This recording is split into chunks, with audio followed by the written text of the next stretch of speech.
Hello everybody, Christian from Treasure Town here, and today we're going to be speaking about the 1890 penny worth money. And that's a little bit of a short title. It's really the Indian head cent, and there's a fair amount that we want to unpack here.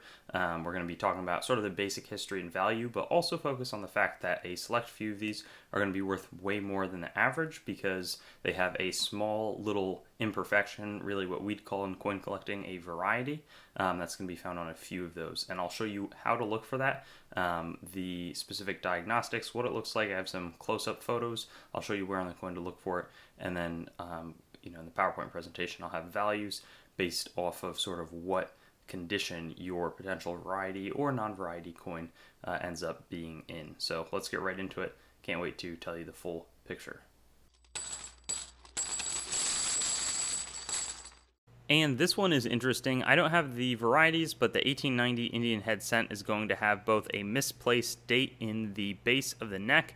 There's going to be one in the bottom near the denticles, these little tooth-like things going around the coin, and then there's also going to be a more significant sort of misaligned off-center die clash that's going to be pretty prominent near the N on the reverse of the coin. So a lot to look for here. Let me tell you just what I'm talking about.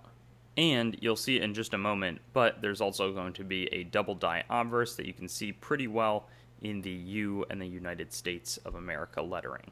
And right here we've got the first of these varieties, the double die obverse. Not a ton of double die obverse Indian head cents, so there's a little more collector interest, and you can definitely see strong doubling in the upper part of the U, a little bit in the N and the I, but I mean the U, it's really clear that it's there. And just a little bit backing up, so 1890, not a really rare date. There's not too many rare dates. There's none really in the 1890s. Produced quite a bit. So, VF20s normally are like $1, $2 coins. AU55 is like $10. Mint State 63 red, maybe that's like a $250 coin, but there's really nice value addition that these varieties are sort of creating here. So this coin, worth maybe $40 in VF20, you can still detect it in the lower grades. AU55 jumps to $225. Mint State 63 red, one sold for around $1,000. So it's a nice coin to find for sure. There's also this better misplaced date. Sometimes it's like in the denticles. Here, there's one other in the neck, and those are always a little bit more well collected.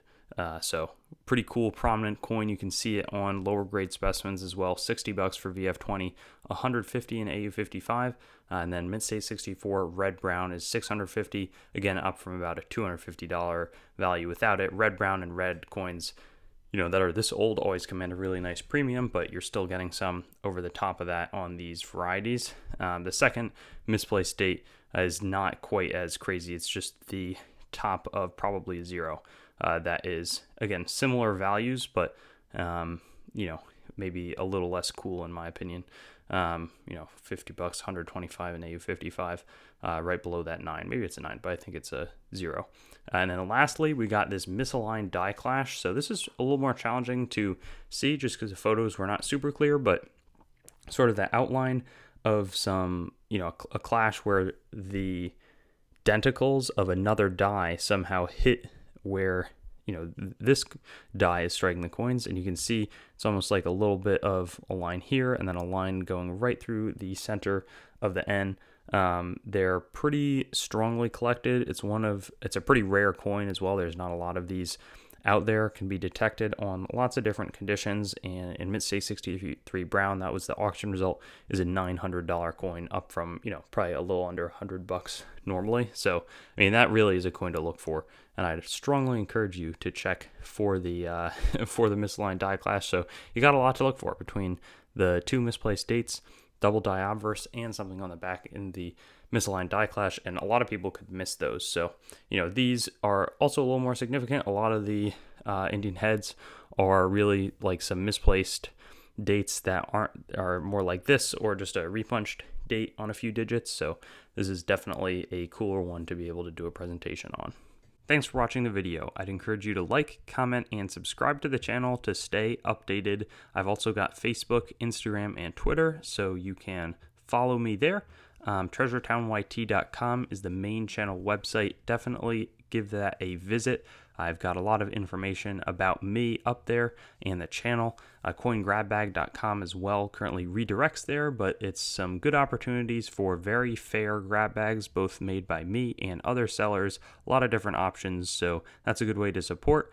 There's also treasuretowncoins.com. In the future, my coin dealing operation will be done out of that website.